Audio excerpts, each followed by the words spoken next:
You're about to hear a favorite from the Faith Middleton Food Schmooze archive. This show was originally recorded on November 29th, 2018. Off from my city, off from my home. We're flying up, no ceiling when we in our zone. I got that sunshine in my pocket, got that good soul in my feet. I feel that hot blood in my body when it drops. It's great to have you joining the party on the Faith Middleton Food Schmooze, inviting you to eat, drink, and be merry with us. Really good show coming up because we have a cookbook a little later on, the Little Book of Jewish Feasts by our guest Leah Koenig.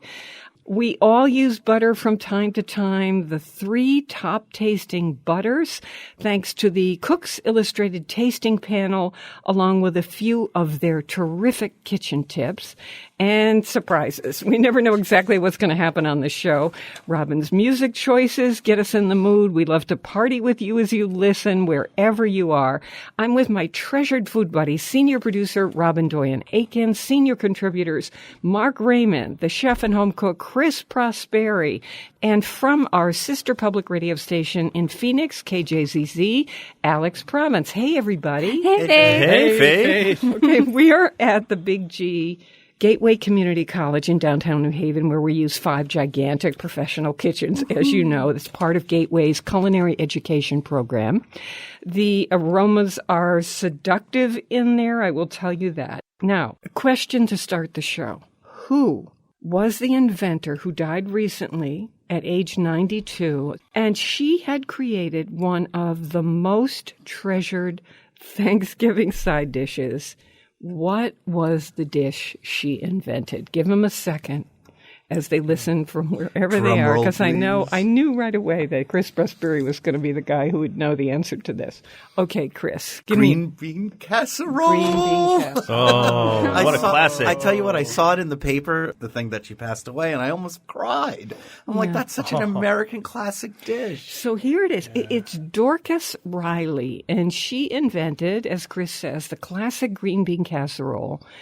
And in that casserole was a cream of mushroom soup, and it was topped with canned, crunchy green onions. When she invented this, she was the first full-time employee in the Campbell's Soup Home Economics Department, which is something that they started because the whole thing was about convenience.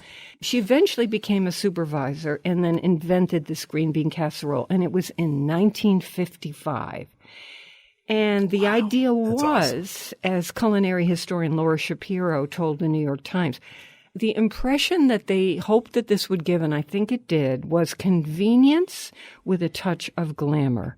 Did any of you grow up with this? Chris, I know you still make it. I still make it, and I love it. Yeah, absolutely. Yeah. You make it, Robin? Yeah, sure. We've had it in the past. We haven't had it recently, so I think we're going to have to bring it back one more time. Oh, gosh, everyone has to this year, right? Yeah. Where do you all get the green onions? Do you buy those ones in the cans? Oh, yeah, the Durkee's crunchy fried and it onions. has to be Campbell's soup. Has to be Campbell's. There's some, you got to follow that recipe. And you can't mess There was a around time with where it was just canned green beans, but now, now we use fresh green beans. And I love that they call it home economics back then. I do too. It was one of my favorite classes. Yeah, I took it too. Yeah. Me too. I mean, I was really terrible at the sewing.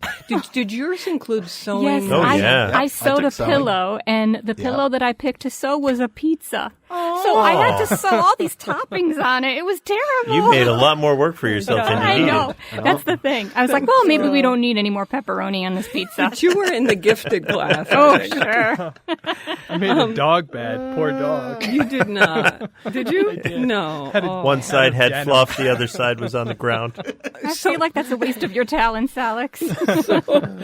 I did okay on the food side, but on the other side of home economics in my high school, I made an apron, which is related, except that the fabric was green and the thread was black.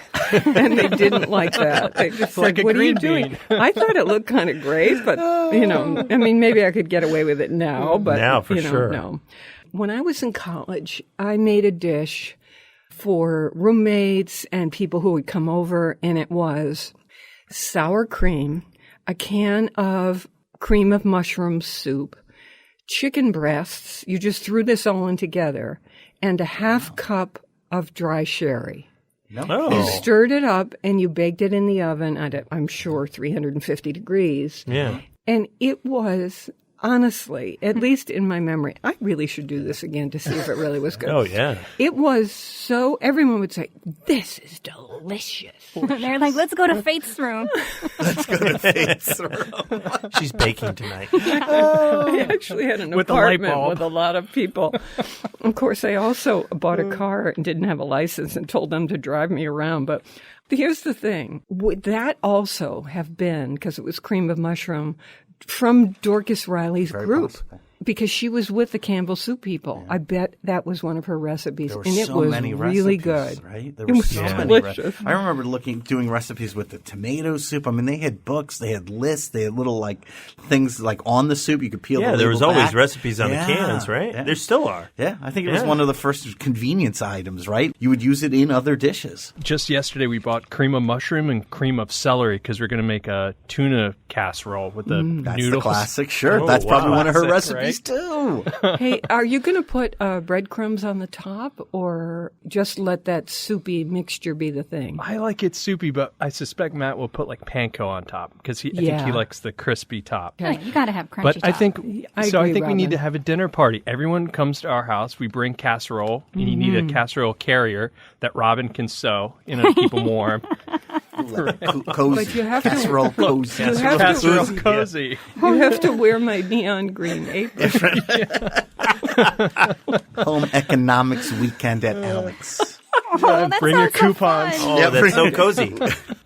People at home are saying, I don't know what they're saying. What are they talking about? Hey, part of my job is to feed you New York City places to eat, drink, and see because it's so close. This one is a great restaurant. It's called Boulay, as in David Boulay, Boulay at Home. And it's featuring Chef David Boulay and his team in the restaurant. Also a big culinary education space. And what they do is they bring in teachers and they teach, they have lectures on the intersection of health and food and just wonderful topics. But you can also just go into the restaurant and get it kind of to go for lunch. But at dinner, you really sit down and it was amazing. So that's at 31 West 21st Street between 5th and 6th Avenues. It's called Boulay at Home. Fantastic meals and really interesting wine. So check it out. I'm already on the train. I don't know about you. But we should say, too, that he spends weekends in Connecticut, too. So there's a Connecticut connection with him, right? With Boulay. Yeah. Do tell. Litchfield County. All right. So There's been a sighting. There's been a sighting or two. yeah, he is a super talented chef. Yes, agreed. I spent a couple New Years in his restaurant, and it was so overwhelming because there were so many courses. It was just called Boulay. At 10 of midnight or 5 of midnight, we would get the later seating, a bunch of us, just to be present at the dawning of the new year. The doors would swing open from the kitchen, and out would come the entire kitchen staff with, the hats, toques, Sparklers. out they would come. No, Alex, what they would do is have copper cookware, and they would bang it. They would come in a line and go bang, bang, bang throughout man. the restaurant, making a whole circle. My parents used to yell at me for doing that. It's like a Groundhog Day kind of thing. In Essex, Connecticut, anyway. They have a parade there where you come with pots and pans and you bang them. Oh, come on. No, that's the parade. All right. I'm in.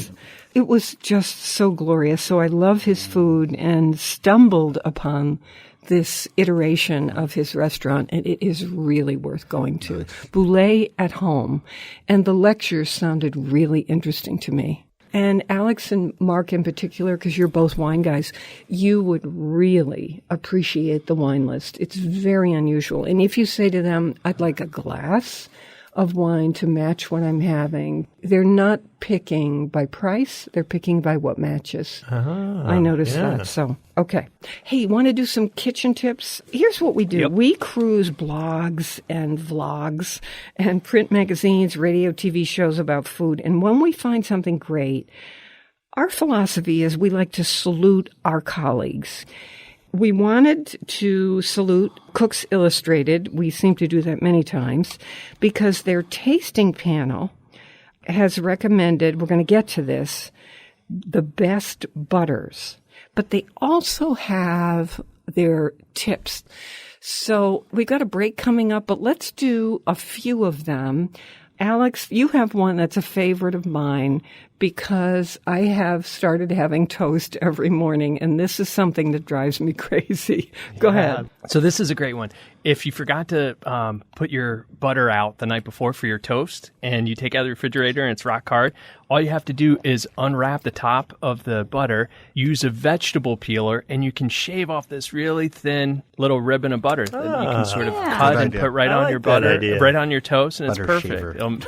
So you do a few of them to go across the length of then the it just melts as much as toast. you need. I'd probably do Melts 20 very on quickly. one piece of toast. No, then I do another few after that is melted. You crosshatch it. That's it. Right? and do both sides. And then you'd have a little And then toast throw with the your butter. wrapper away. This is how the mind works. I say to myself, you've really tried to ease up on these fats, and you're not going to have butter for the rest of the day. So it's really okay to have extra butter on your toast. For today and tomorrow. That's my psychology. It's all good. Okay.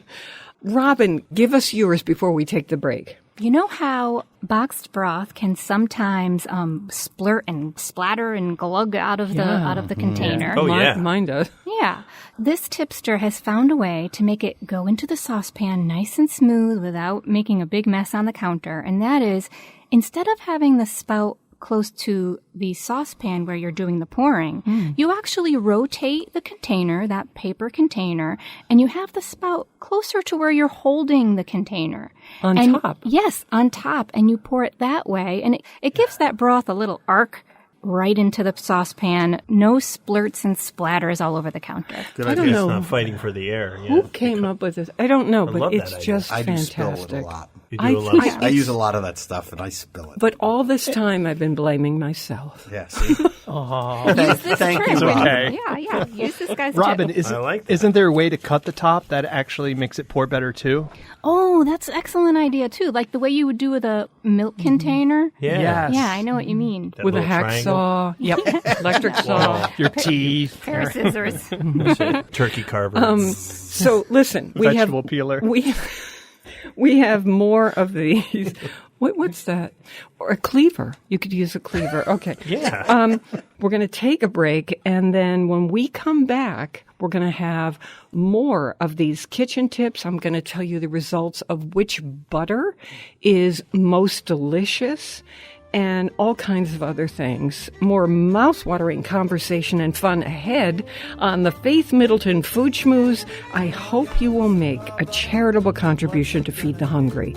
We're online now at foodschmooze.org, and of course, we'll be right back. But I'm thinking that we need less guns, more butter. Well, guns, all butter. What are we gonna do? Teach our kids to read, or invade Timbuktu. You might call me crazy for thinking like I do. Less guns, more butter.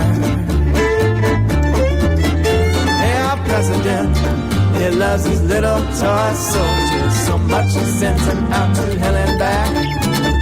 And our government, it could take the whole world over. It don't mean that much to me if I'm living in a shack. Well, guns or butter, what more can I say? If you're thinking like I do, I sure could use some help today. Just let them know this game of theirs and one we want to play. Less guns, more butter. That's what I say.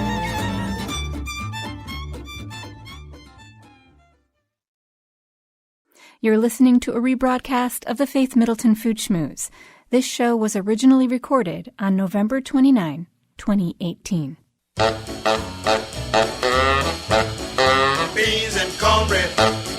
Beans and cornbread. Beans and cornbread.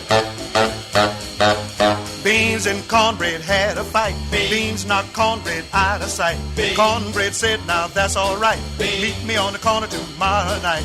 I'll be ready. I'll be ready tomorrow night. I'll be ready. I'll be ready tomorrow night. I'll be ready. I'll be ready tomorrow night. That's what Beans said to cornbread. I'll be ready. I'm Faith Middleton, and you can sign up for our free podcast, and it will arrive in your inbox on whatever device you want every single week. Just sign up once at foodschmooze.org or wherever you get your podcasts. Faith Middleton, Food Schmooze. Okay, I'm with my treasured food buddies, Chris Prosperi, chef and co-owner of Metro Beast Restaurant in Simsbury, Connecticut, wine broker Alex Province, and Mark Raymond. As promised, we're going to go right back to the kitchen tips, but first, I want to tell you about a wine. Every year that this vintage comes out, I have it on the show because it is one of my favorite wines going. It is that Museum Reserve. It's a Spanish wine, and it has a kind of large metal-like label on it, and beneath it, a very modernist, beautiful, kind of MoMA-like bench in red underneath this metal label. It's a gorgeous-looking bottle, and this is the brand new vintage, the 2014, and Mark is going to tell us about this as I have a sip. Go ahead, Mark. This has just got this beautiful black cherry fruit to it, a little bit of cocoa, a little vanilla, and it's just so elegant and delicious, lush. I love drinking this wine. Yeah, me it's too. one of those wines, for $20 a bottle, I love taking this over to someone's house, turning them onto it because they maybe haven't had this Spanish wine before. Every single time, even though every vintage is a little bit different on Museum Reserve, because that's how wine is. It goes with the climate and the soil and how they made it that year.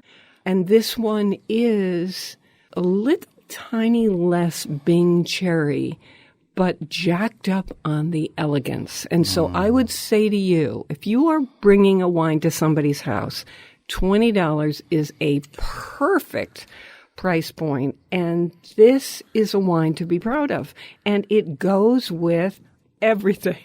If you go to our website, we tell you what to say. Call ahead to your wine store. They can't stock everything. They should have it to you right within 24 hours. Within 24 to 48 hours at the most. Okay.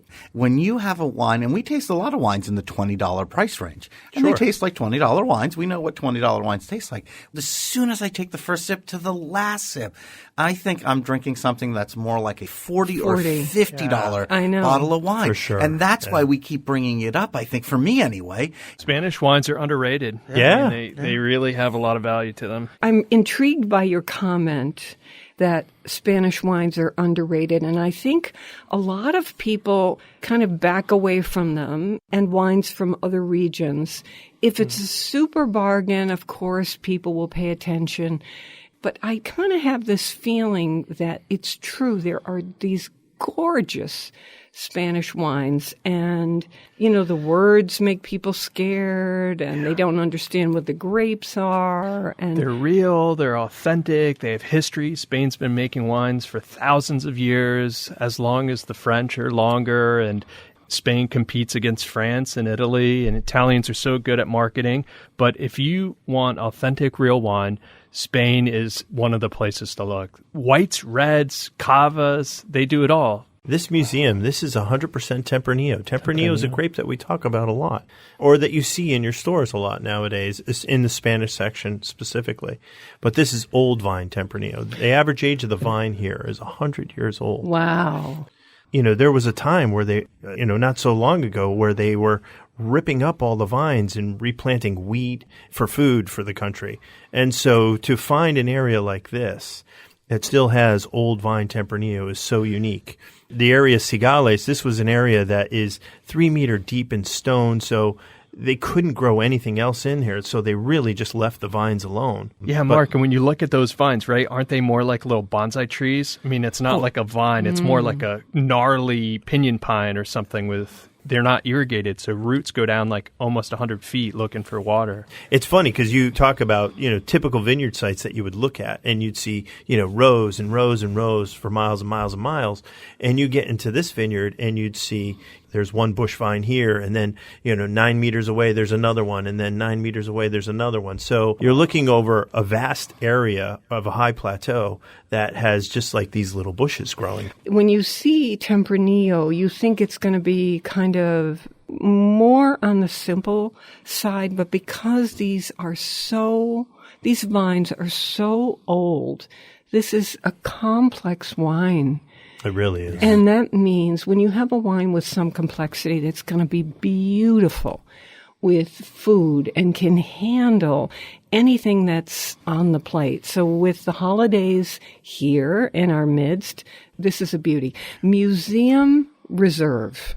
That's what to ask for. And if you go to foodschmooze.org, you'll see that we have a picture of the label just to make it easy for you. Okay, let's come back to the kitchen tips. Chris, what do you have? This one really is a fun one. If you're having a big holiday dinner, if you're cooking everything yourself, the fridge is packed solid.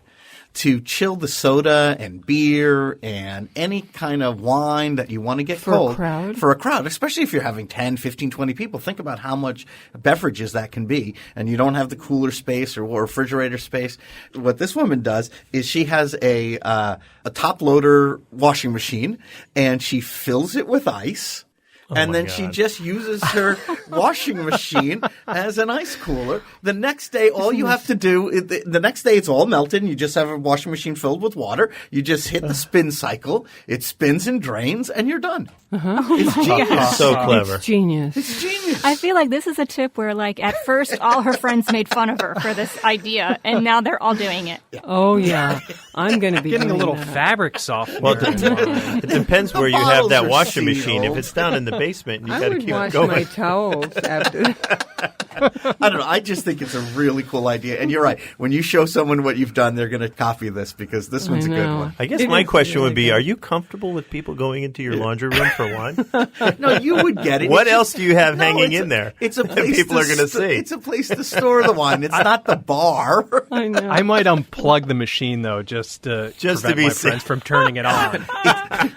Because there's going to be that one person that hits the button. I know, it's like why is the beer all fizzy? No spin cycle. Like a new kind of decanting. Okay.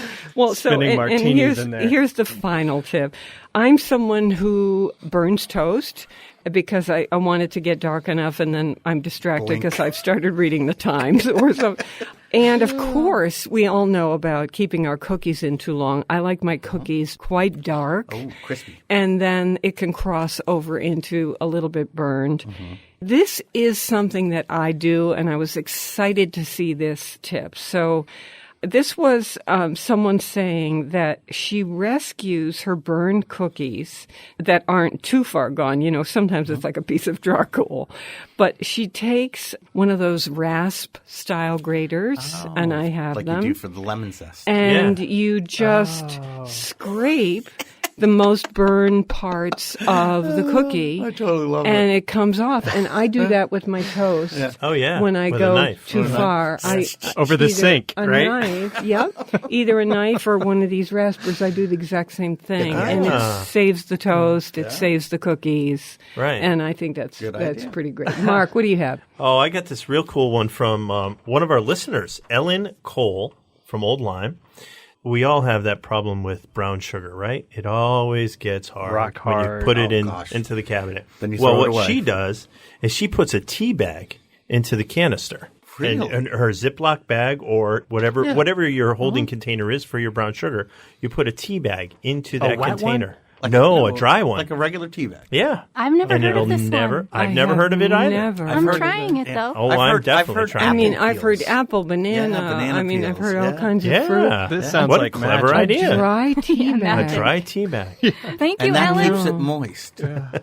Thank think you so if I- much, Ellen, because I struggle with this all the time. Yeah, then it's like a rock. Can't tell you how If much I brown sugar I have sleep to with a toss, tea melt bag, a dry down. tea bag under my pillow, it would keep me from aging. moist- Do you think that moisturizer. would? Maybe. I don't Faith know. wakes up and she's I'm got gonna like try tea it. brewed. Put them under my eyes.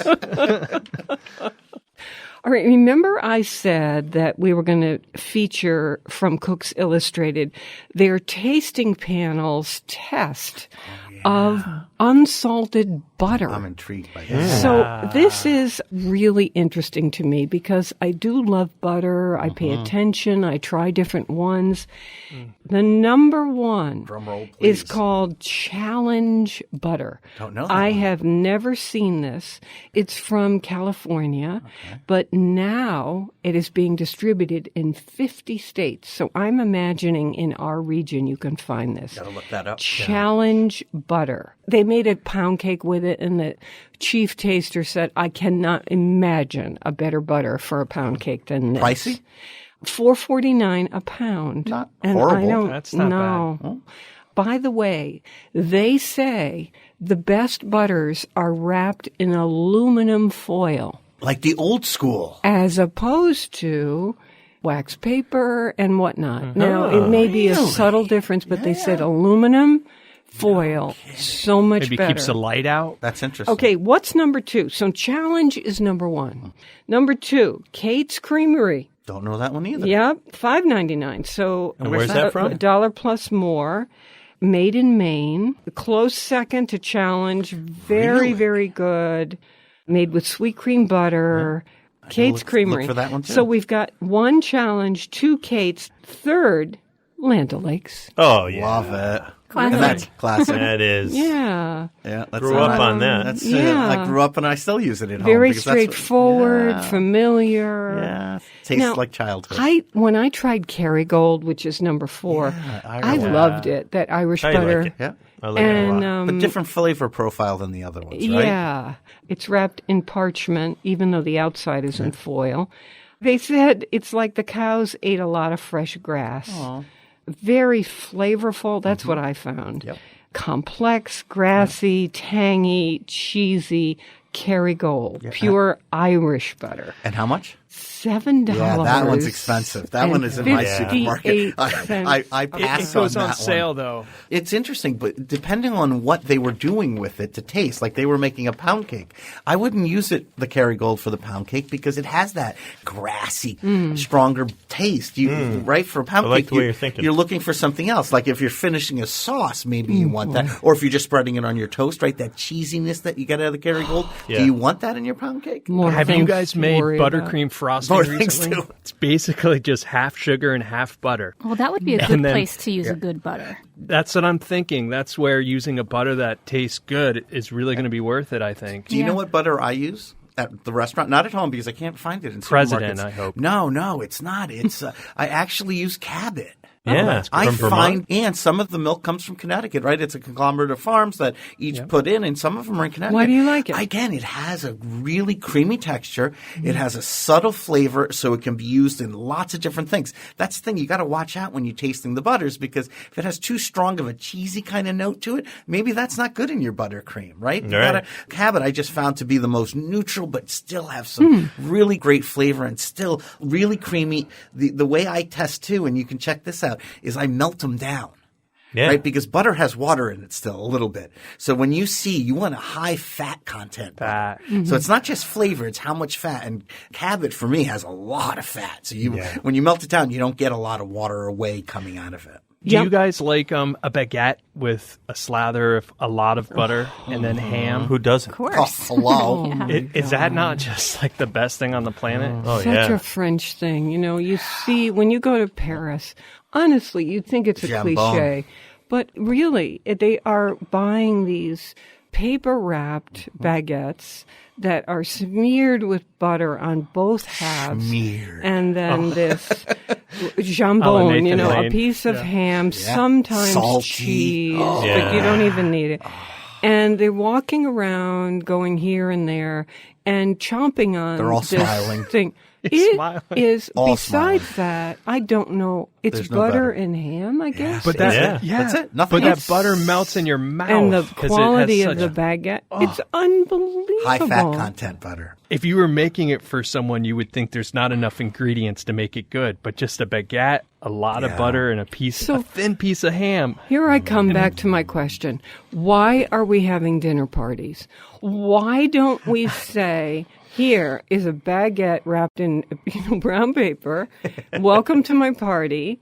We've got some fabulous desserts and salad for you. Have a ball. Here's some $15 bottle jugs of wine Here's on a the glass of table. wine. Spanish wine. Have a ball. You In need my Sounds like a washing great machine. party. It Yeah. is a great, Yeah. but with the less ingredients, you really have to work hard at finding like one of these butters here. Yeah, yeah. Finding a But these bakery are that in the makes store. find a bakery that makes a really good bread. Good baguette. Yeah, and then Yeah. ham. That's easy. It's a match You made had in a nice heaven. piece of Iberico ham in there. You wouldn't even need any. Oh, butter. No, Well, because that's the fat from you that can't was put that just on butter. Spanish Keep ham. that away from the butter. That's Then you too go to the special. hospital and lie down.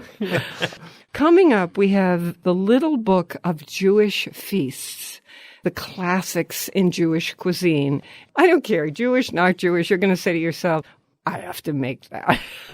We love the local. We ask you to support your local food growers and food makers. You can get the podcast and all of our curated recommendations at foodschmooze.org. And we'll be right back so quickly, so stay with us.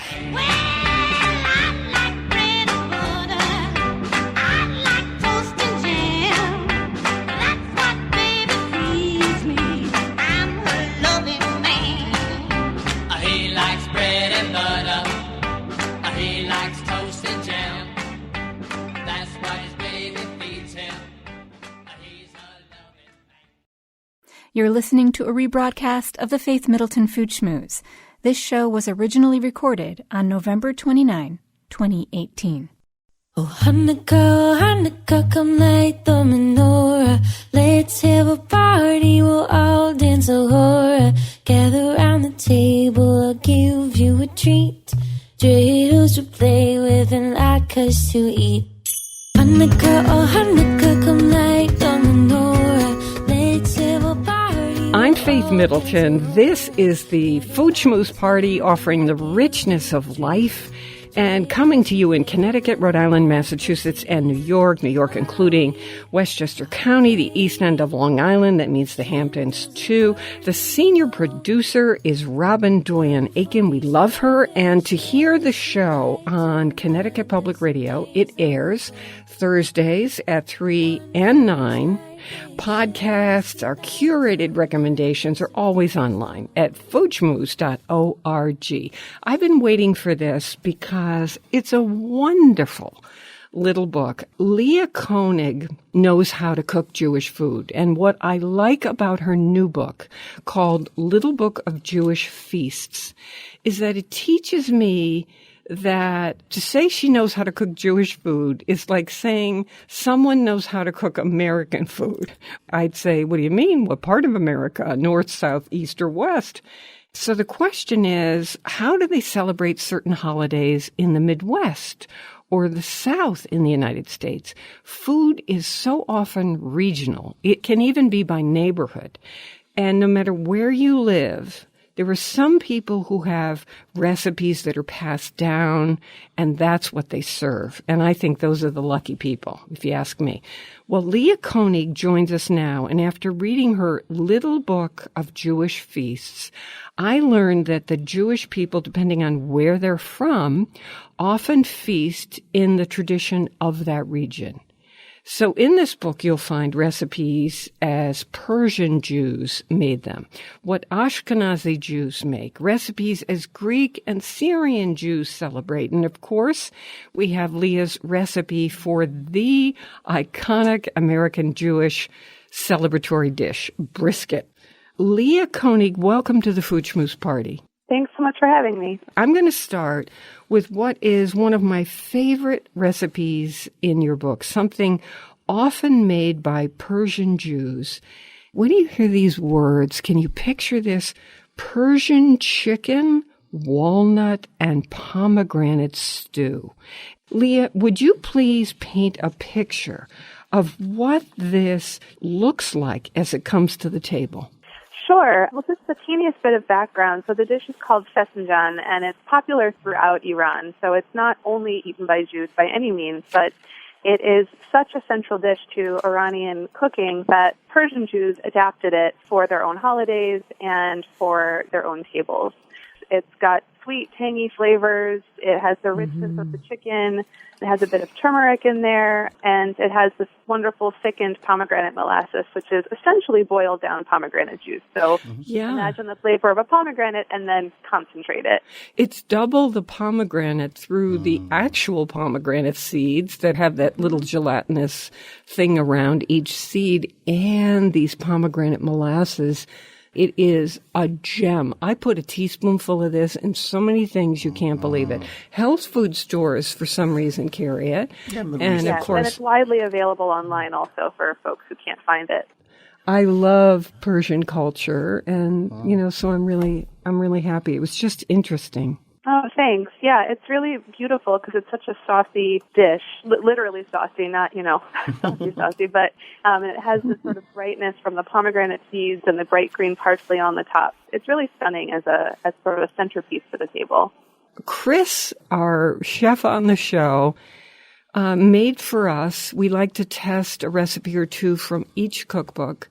And if it doesn't make the cut, we don't say anything. And if it does, we certainly do. And in your case, we're certainly talking about it. Okay, so this recipe that I'm about to talk about, it's the Italian Jewish dish for Hanukkah that is an amazing fried chicken.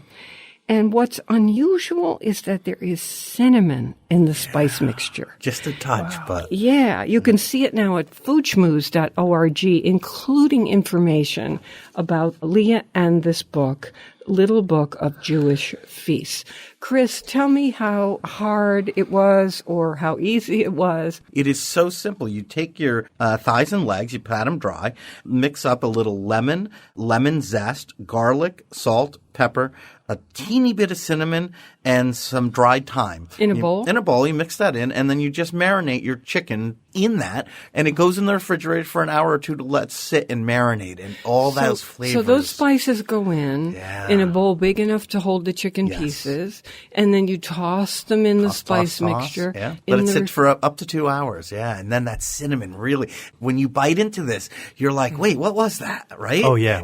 It's not strong, but it's just this little hint of cinnamon. When I took a bite of that cinnamon, I was like, whoa, I'm not used to getting that in my fried chicken. So you picked it up right away. Delicious and just adds a little bit of just interesting difference to it. It's so good. Then after they marinate, you take them out, do your basic, fried chicken breading thing, which is you take flour and you mix it with a little bit of onion powder and garlic powder and just stir that up. And then it goes from flour to egg mixture, just a cracked egg whipped, and then back and forward until it gets nice and coated. And then you drop it in a deep fried oil, 350 degrees, so 375. Can I just jump in and say this back and forth business, coat it once, and then you go back again, and then you coat it a second time. Yeah. This is a classic way to make a very thick, crunchy outside to something. Yep.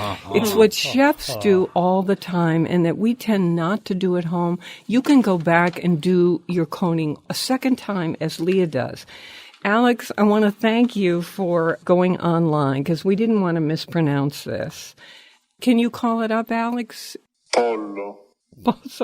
So we didn't know if it was pollo or pollo. In Italy, it would be, because these are Italian Jews, it would be pollo fritto for Hanukkah.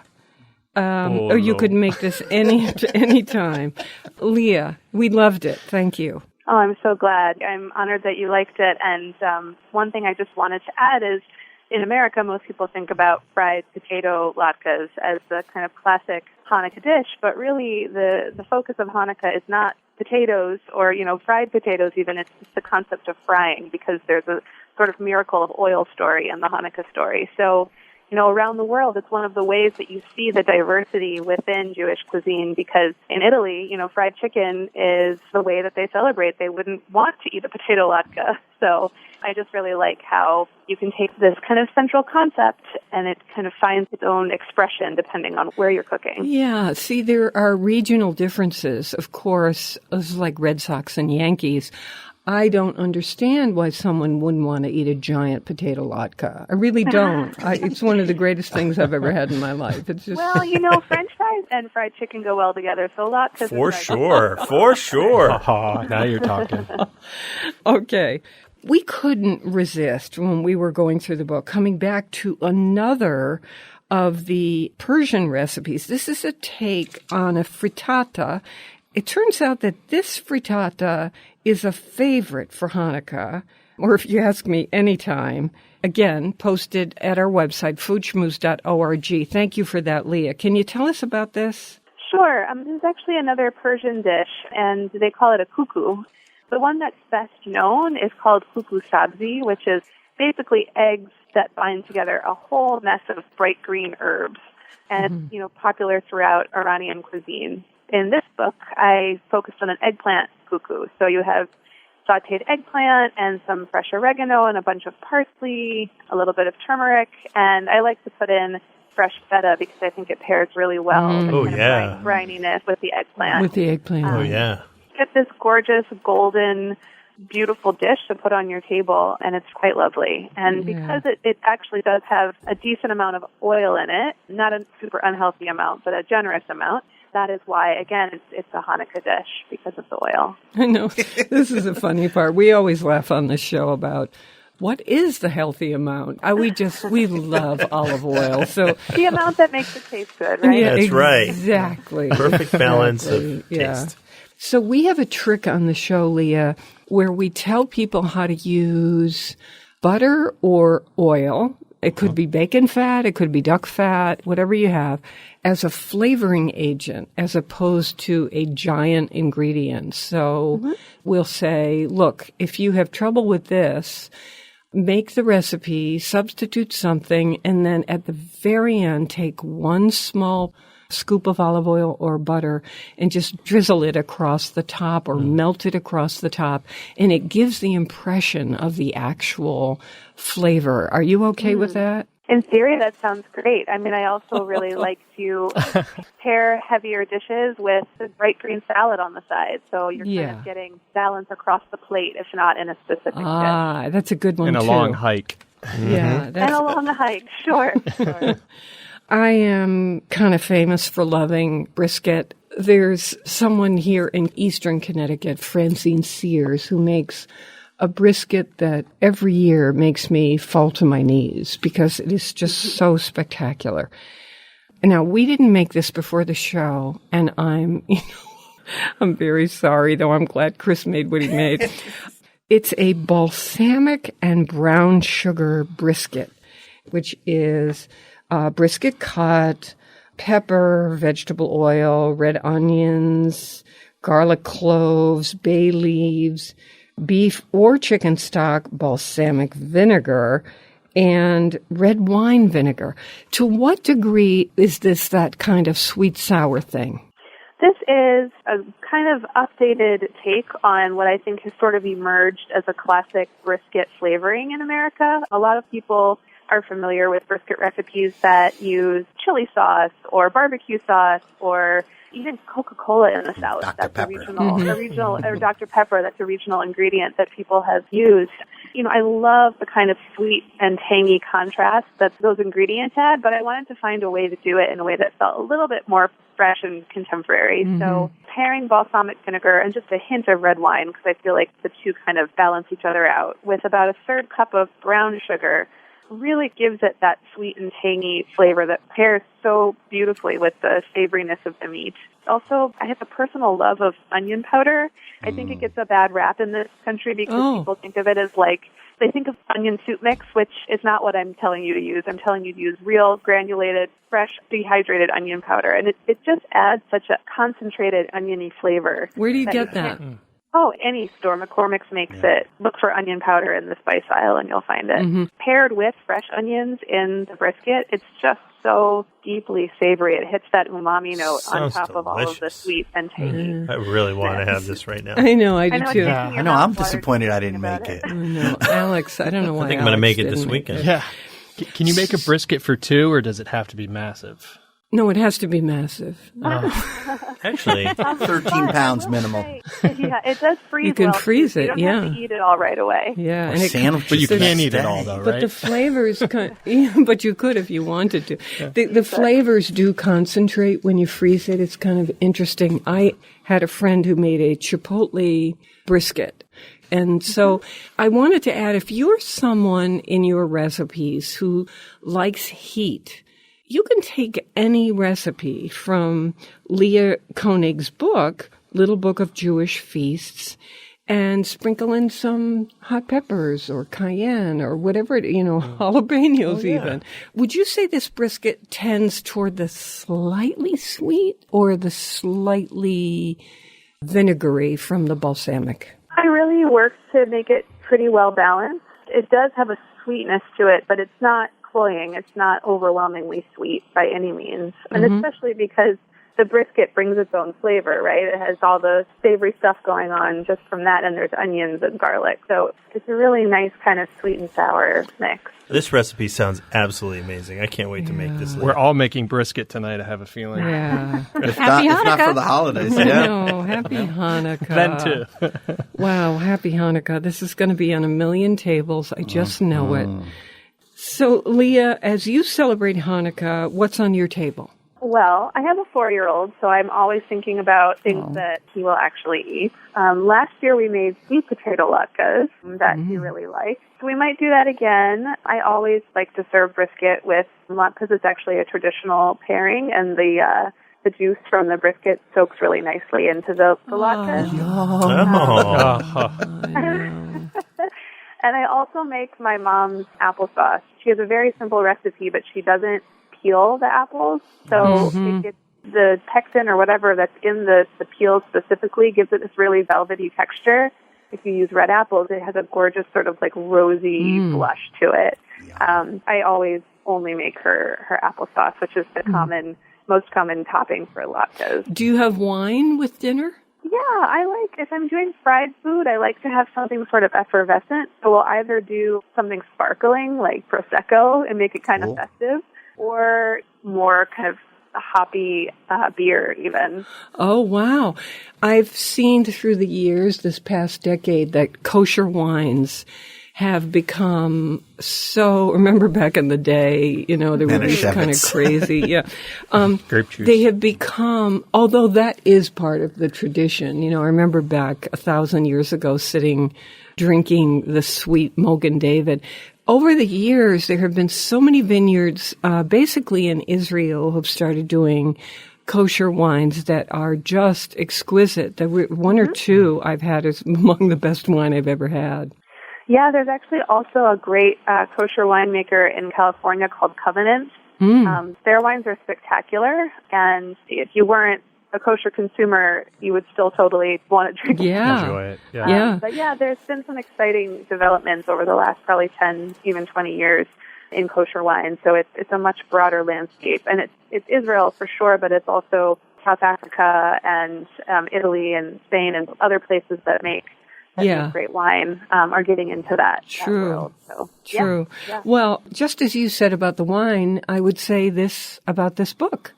I'm just looking around the room. Well, none of us are Jewish, and we all just adore these recipes. So this is a book for everybody, including our Jewish friends and neighbors who are great friends of our show. This is called The Little Book of Jewish Feasts by a woman who has done many cookbooks on Jewish food and is a writer you will see in many well-known publications. And it is an honor to have you on the show. Leah Koenig, Little Book of Jewish Feasts. several of her recipes she's allowed us to put on the Food Schmooze site as an act of her generosity, and we thank you for that, Leah. Well, it was my pleasure to be on talking with you all. Okay, take care and happy Hanukkah. Yeah, thank you Hanukkah. so much. Take care. We're on Connecticut Public Radio Thursdays at 3 and 9 p.m. and never eat more than you can lift. In New Haven, oh, it's the holiday season. In New Haven, I'm Faith Middleton.